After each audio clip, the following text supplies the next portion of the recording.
नमस्कार, ज्ञान विविधि चैनल में मैं मधुषम आपका स्वागत करती हूँ, अभिनंदन करती हूँ।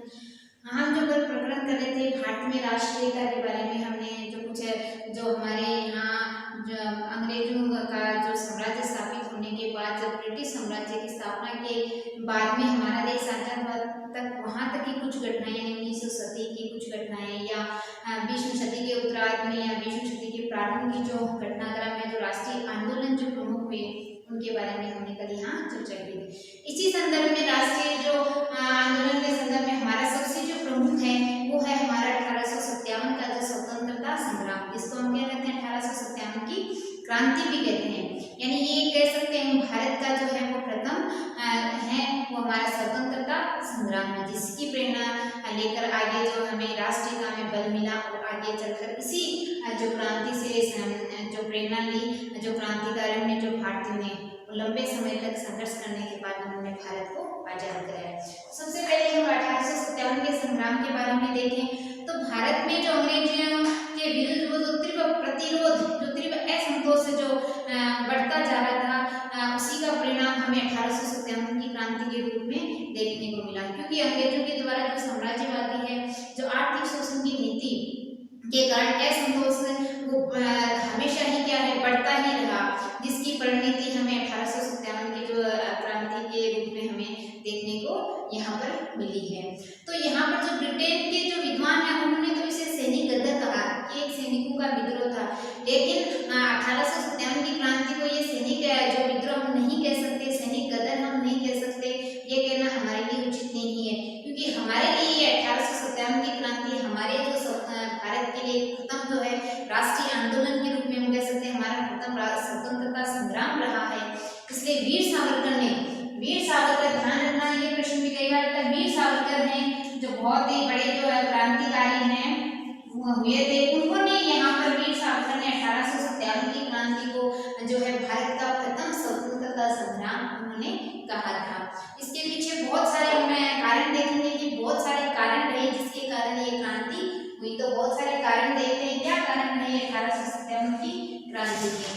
तो सबसे पहले कारण है इसका प्रशासनिक व राजनीतिक कारण। प्रशासनिक व राजनीतिक कारण इसके बारे में देखते हैं। प्रशासनिक और राजनीतिक कारण हमने देखा कि जो ब्रिटिश जो कंपनी व्यापारी बनकर जो आई थी, उन्होंने कंपनी व्यापार के लिए यहाँ पर आए थे। धीरे धीरे उन्होंने हमारे जो भारत के राजनीतिक है, आर्थिक है, सामाजिक सभी जो है उन पे अधिकार कर लिया, यहाँ पर सत्ता ही उन्होंने कायम कर दी। उसके बाद उन्होंने अपने साम्राज्यवाद विस्तार बढ़ाया और यहाँ के भारतीयों के साथ क्या किया, आर्थिक शोषण उन्होंने शुरू कर दिया। आर्थिक शोषण है, राजनीतिक शोषण है, इसी के तहत उन्होंने क्या किया था,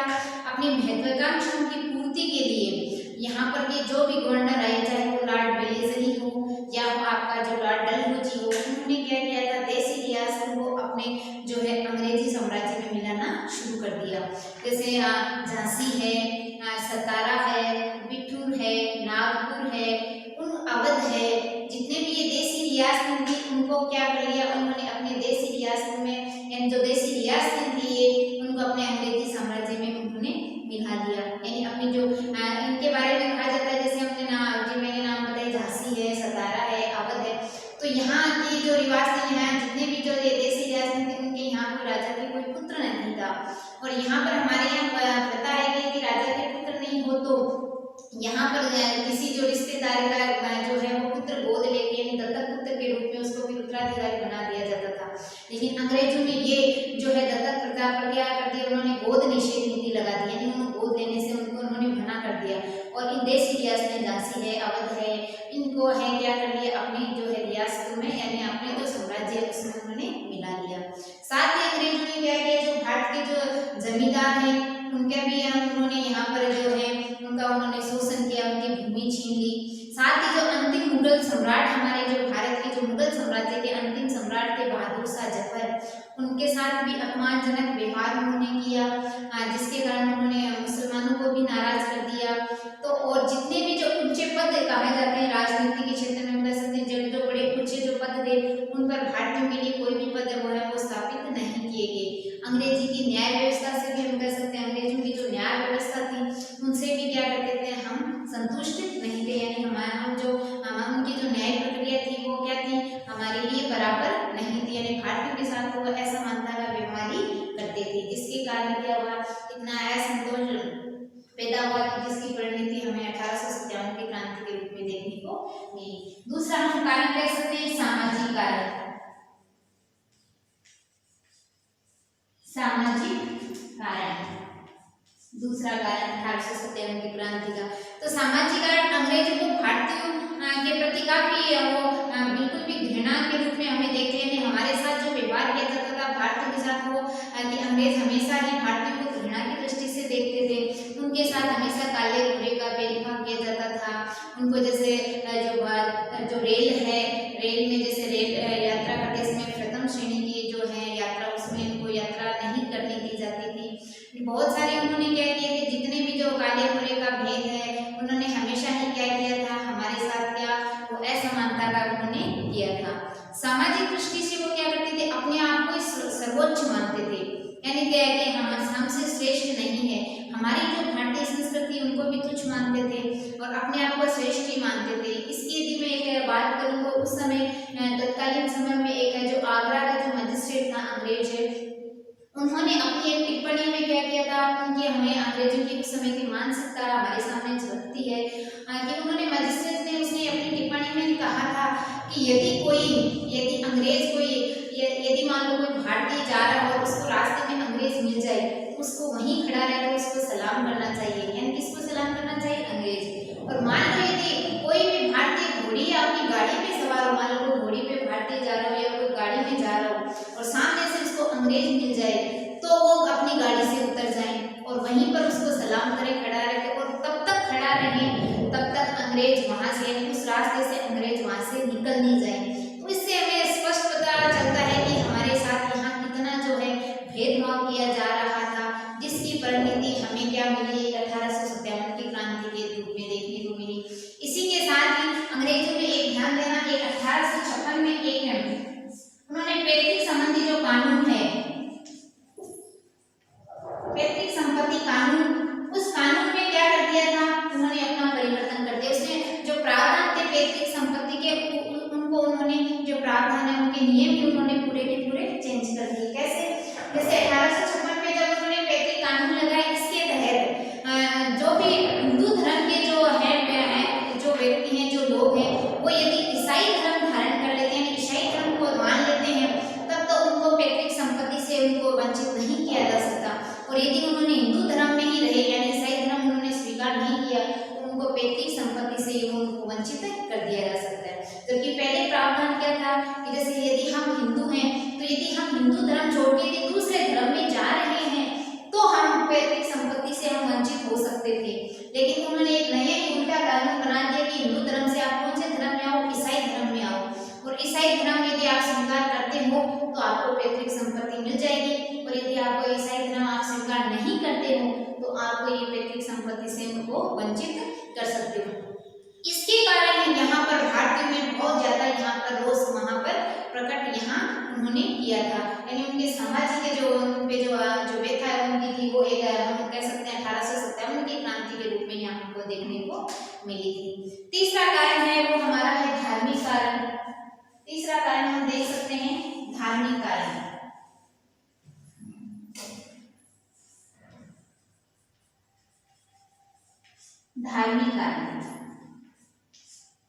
धार्मिक कारण में भी ये था कि धर्म के नाम पर भी हमारे यहाँ पर जैसे शोषण किया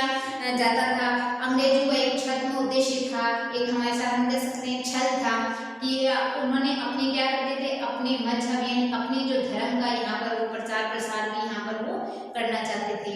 जो है हाउस ऑफ कॉमन्स में जो ईस्ट इंडिया कंपनी का जो अध्यक्ष है मेगल्स, उसने कहा था एक बार, मेगल्स ईस्ट इंडिया कंपनी का जो एक अध्यक्ष रहा था, उसने एक बार यहाँ पर जो हाउस ऑफ कॉमन्स जो ब्रिटेन की जो संसद है उसमें कहा था कि देवयोग से भारत का साम्राज्य अंग्रेजों को मिला है। इतना बड़ा साम्राज्य भारत का है, इतना बड़ा साम्राज्य हमें मिला है, यानी अंग्रेजों को जो मिला है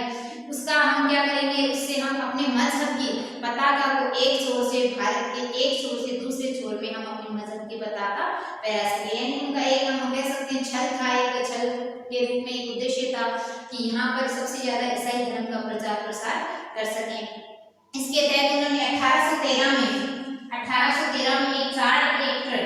चार्टर एक्ट के द्वारा उन्होंने क्या किया था, जितने भी जो ईसाई मत के जो प्रचारक थे उनको यहाँ पर भारत में क्या करने के अपने प्रचार प्रसार के लिए उन्होंने अनुमति दे दी। ये भी ध्यान रखना, ये उन्होंने चार्टर एक्ट के तहत उन्होंने यहाँ पर ईसाई प्रचारकों को अपने जो है वो प्रचार प्रसार के लिए, अपने धर्म के लिए उन्होंने यहाँ पर अनुमति दे दी।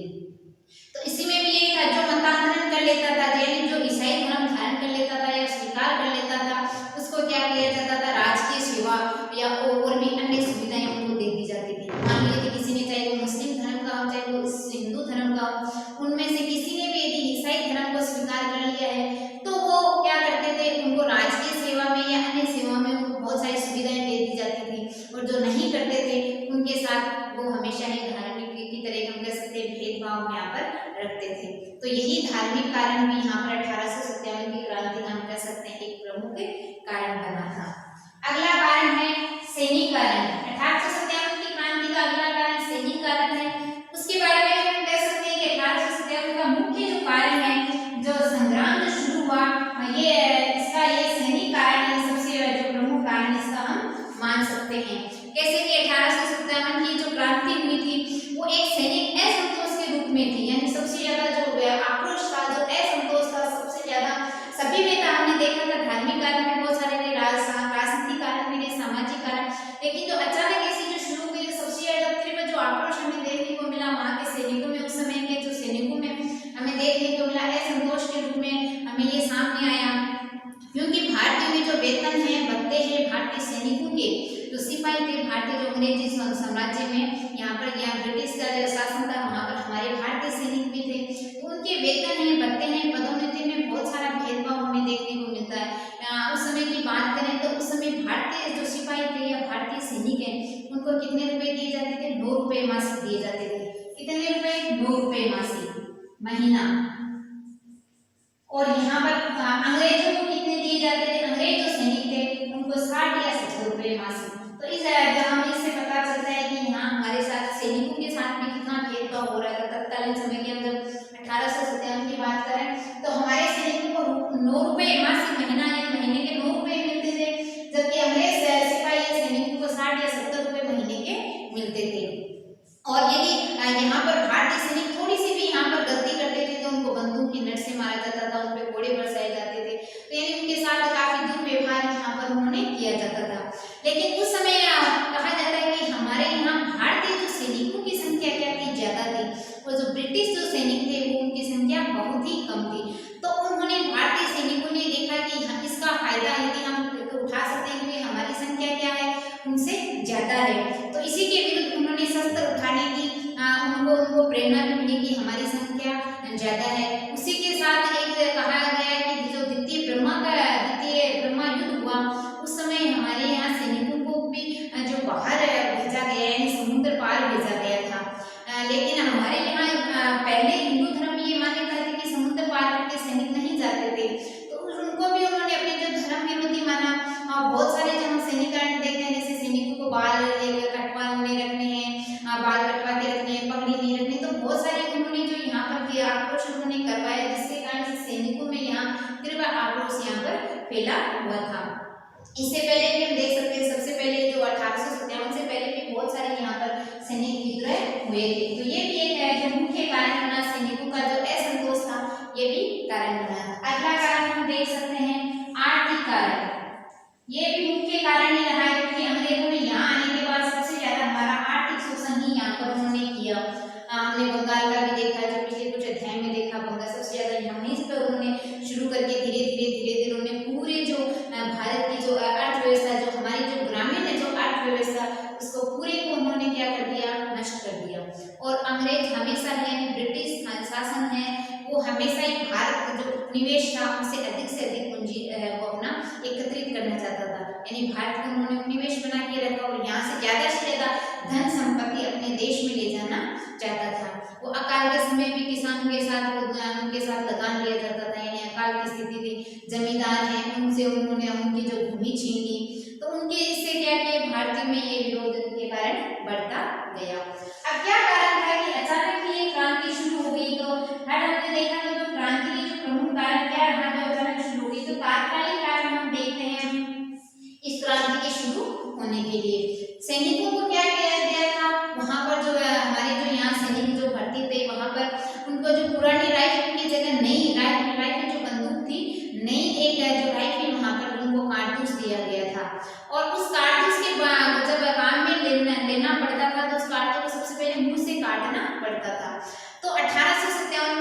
जनवरी 1857 में ये बात फैल गई कि जो कारतूस के मुंह पर गाय और सूअर की चर्बी लगी हुई है, यानी गाय और सूअर की चर्बी, तो भारतीय सैनिकों ने इसको जो है काम में लेने से मना कर दिया, क्योंकि हमारे यहाँ पर हिंदू और मुस्लिम धर्म दोनों में भी हम मान्यता मान सकते हैं। हिंदू धर्म में तो कि अपनी गाय है, तो गाय को हम अपनी माता के रूप में मानते हैं। सूअर को जो मुस्लिम संप्रदाय के लोग अशुभ जो कहा जाता है उनके बारे में शुभ मानते हैं। तो दोनों के लिए दोनों ने इसे अपने धर्म विरोधी माना। तो उन्होंने क्या किया था, यहाँ पर उन्होंने जो है वो राइफल को काम में लेने से, यहाँ पर उसको चलाने से यहाँ पर उन्होंने इनकार कर दिया। तो इसी के तहत 29 मार्च को, ध्यान देना, 29 मार्च 1857 को मेरठपुर की जो बैरकपुर छावनी, ये कई बार आता है, सबसे पहले यहाँ पर कह सकते हैं बैरकपुर जो छावनी थी मेरठ की, यहाँ बैरकपुर छावनी में जो मंगल पांडे नाम का जो सिपाही था, वहां पर उन्होंने क्या किया था, सबसे पहले जो उन्होंने ये कारतूस चलाने से मना कर दिया, और वहां पर जो कुछ है जो अंग्रेज अधिकारी हैं उनकी उन्होंने हत्या कर दी थी। तो जिसके कारण यहाँ पर सैनिकों में भी काफी उन्होंने उनका साथ दिया। हम चर्चा करेंगे तात्कालिक में। तो 29 मार्च 1857 को बैरकपुर की छावनी, बैरकपुर छावनी में यहाँ पर उन्होंने मना कर दिया, जिसका नाम मंगल पांडे, हम इसको पहले सबसे पहला क्रांतिकारी, सबसे पहला शहीद भी हम मान सकते हैं। तो उन्होंने क्या कर दिया, जो चर्बी वाले कारतूस है उनको मुंह से काटने से मना कर दिया, और वहां पर जो अंग्रेज अधिकारी थे उसकी क्या कर दी गई, हत्या कर दी, जिसके कारण मंगल पांडे को 8 अप्रैल 1857 को फांसी दे दी गई, फांसी दी गई। मंगल पांडे ने 29 मार्च को मना कर दिया, तो बाद में 8 अप्रैल 1857 को मंगल पांडे को यहाँ पर फांसी दे दी गई। इससे सैनिक क्या हो गए, जब मंगल पांडे को फांसी दे दी गई तो यहाँ पर सैनिकों ने क्या कर दिया, विद्रोह कर दिया, यानी सैनिक यहाँ पर भड़क गए और उन्होंने अंग्रेजों के विरुद्ध है वो क्रांति का बिगुल उन्होंने यहाँ पर बजा दिया। तो उसके बाद धीरे धीरे मेरठ से हम देखते हैं, मेरठ से उसके बाद क्रांति है वो जो है कानपुर है, दिल्ली है, और बिहार है, राजस्थान है, और दक्षिण भारत, यानी धीरे धीरे ये पूरी की पूरी क्रांति है वो पूरे भारत में इनका प्रचार प्रसार हो गया, यानी पूरी क्रांति भारत में फैल गई थी। इस प्रकार हम देख सकते हैं बहुत से इसके जो स्वतंत्रता के जो बहुत सारे प्रमुख नायक हैं, जो 1857 की क्रांति की रानी लक्ष्मीबाई हैं, नाना साहब हैं, तात्या टोपे हैं, जो कुंवर सिंह हैं, आहुआ के ठाकुर खुशहाल सिंह हैं, और बहुत से क्रांतिकारी यहाँ पर इस जो क्रांति के जो स्वतंत्रता संग्राम है उन्होंने यहाँ पर भाग लिया था। तो 1857 की क्रांति की हम यहाँ पर जो क्रांति हुई, लेकिन ये क्रांति असफल हो गई थी। तो क्या कारण थे इस क्रांति के असफल होने के, हम कुछ कारण देखते हैं कि क्या कारण हो गए ऐसे कि ये क्रांति है वो जो है वो असफल हो गई। तो 1857 की क्रांति के असफलता के कारण यदि हम देखें, असफलता के कारण यदि हम देखें, तो भारतीयों की जो इस संगठित जो एक साथ उन्होंने जो संगठित होकर सामूहिक होकर जो उन्होंने विद्रोह किया या विरोध किया, जिससे अंग्रेजों में घबराहट हो गई, अंग्रेज इस बात से वो घबरा गए। उन्होंने क्रांतिकारियों ने तो प्रारंभ में अंग्रेजों को दबा दिया, यानी अंग्रेजों के विरुद्ध उन्होंने विजय प्राप्त की थी, लेकिन धीरे धीरे जो है अंग्रेजों ने क्या किया, अपनी सैनिक शक्ति बल पर, और जो सबसे मुख्य बिंदु हम कह सकते हैं यहाँ की जो देशी रियासतें हैं उन्होंने क्या किया था, अंग्रेजों का साथ दे दिया था, जिसके कारण ये क्रांति यहाँ पर असफल मानी जाती है। तो इसके बहुत सारे यदि हम सबसे पहले कारण देखें तो निश्चित योजना के अभाव में इस ये क्रांति असफल हो गई, यानी एक कोई भी एक कहा गया कि इस जो क्रांति का जो कोई सर्वोच्च नेता, एक जो प्रमुख नेता नहीं था, एक जो प्रमुख जो योजना थी उसके अभाव में क्या करने ये क्रांति जो है वो असफल हो गई। यानी निर्धारित योजना उन्होंने कुछ जो क्रांतिकारी थे उन्होंने मिलकर बनाई थी। उनकी जो योजना थी कि भाई हमारी जो ये क्रांति है वो 31 मई को शुरू होनी थी, यानी 31 मई 1857 को ये क्रांति शुरू होनी थी, और पूरे के पूरे भारत में एक साथ शुरू होनी थी। जो भी क्रांतिकारी यहाँ पर जो थे, दिल्ली के लाल किले में उनकी जो गुप्त बैठकें चलती थी मुगल बादशाह बहादुर शाह जफर के यहाँ पर, तो यहाँ पर गुप्त बैठकों में ये तय किया गया कि पूरे भारत में एक साथ क्रांति को 31 मई 1857 को एक साथ होनी थी। यानी एक साथ यदि क्रांति हो जाती तो माना भी जा सकता है कि 1857 में भी अंग्रेजों जाना पड़ सकता था, क्योंकि यदि एक साथ हो जाती थी तो उस समय क्या करती थी, ब्रिटिश जो सैनिक थे उनकी संख्या कम थी और यहाँ पर जो हमारे भारतीय जो सैनिक थे उनकी संख्या ज्यादा थी, तो हम यहाँ पर विजय प्राप्त कर सकते थे। लेकिन यहाँ पर जो निश्चित योजना थी उससे पहले क्या कर दिया, जो बंदूक वाली, जो कारतूस वाली जो बात सामने आ गई, जिसके कारण जो है वो सैनिक भड़क उठे और उन्होंने क्या कर दिया, विद्रोह पहले कर दिया। तो समय से पहले कहा जाता है 10 मई से ही ये शुरू हुई। इससे पहले हमने देखा मंगल पांडे ने भी 29 मार्च को ही ये उन्होंने मना कर दिया था। उसके बाद 8 अप्रैल को जब फांसी दे दी गई, उसके बाद जो निर्धारित योजना है इससे पहले ही 10 मई 1857 को जगह जगह ये क्रांति शुरू हो गई, जिसके कारण ये जो योजना थी वो जो क्रांतिकारी ने बनाई हुई थी 31 मई को सफल नहीं हुई, क्योंकि 10 मई को जगह जगह हुई तो अंग्रेजों ने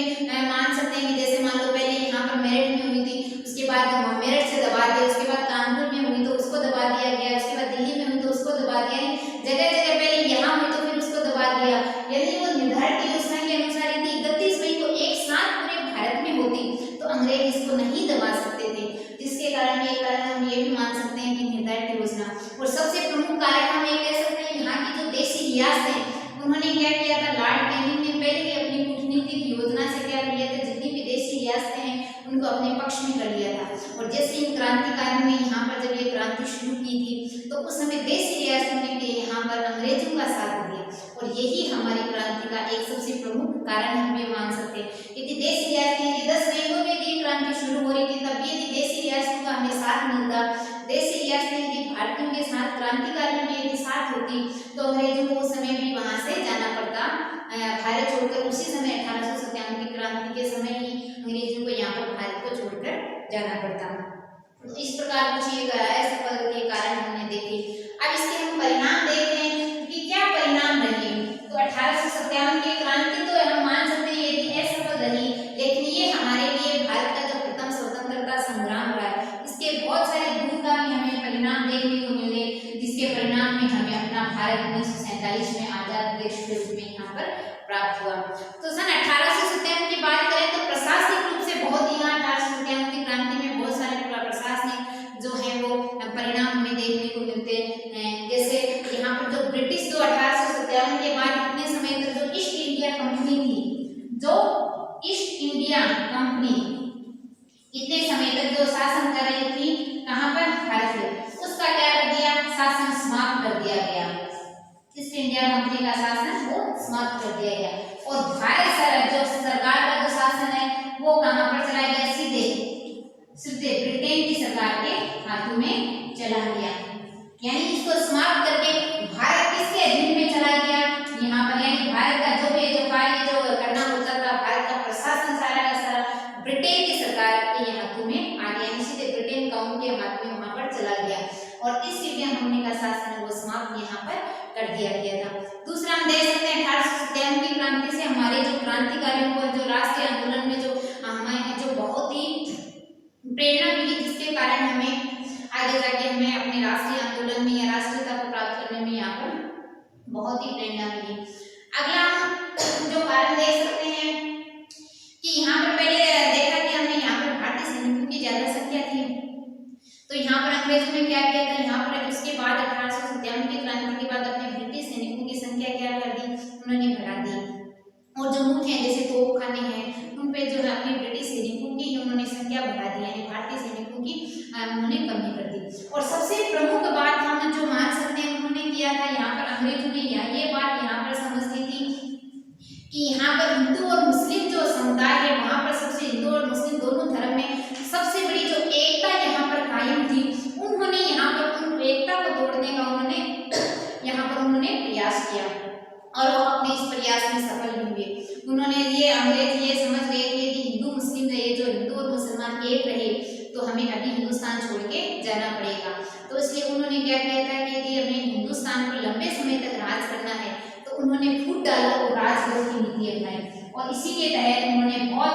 फिर कह सकते हैं फिर 100 साल तक उन्होंने यहाँ पर वो राज किया था, फूट डालो और राज करो नीति, यानी आपस में दोनों में क्या डाल दो, हिंदू और मुसलमान में क्या डाल दो, फूट डाल दो। फूट डाल दो ये दोनों आपस में लड़ते रहेंगे, उसका फायदा किसको मिला, अंग्रेजों को, यानी उन दोनों में क्या कर दिया, वेमनस से यानी विरोध कर दिया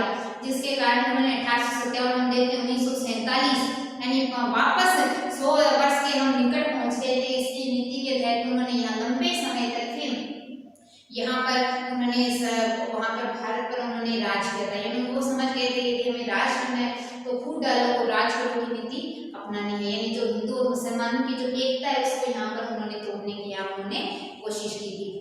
यद्यपि हम देखते हैं कि अंग्रेजों ने अपनी सैनिक शक्ति और कूटनीति के बल पर भारतीयों के जो इस संघर्ष को दबा दिया, लेकिन आंदोलन ने ये साबित कर दिया। 1857 के बीते पूरा घटनाक्रम यदि हम देखें तो हम ये मान सकते हैं कि भारतीय समुदाय पूरा एक साथ इकट्ठा हो जाए, चाहे वो किसी भी धर्म का हो, किसी भी मजहब का हो,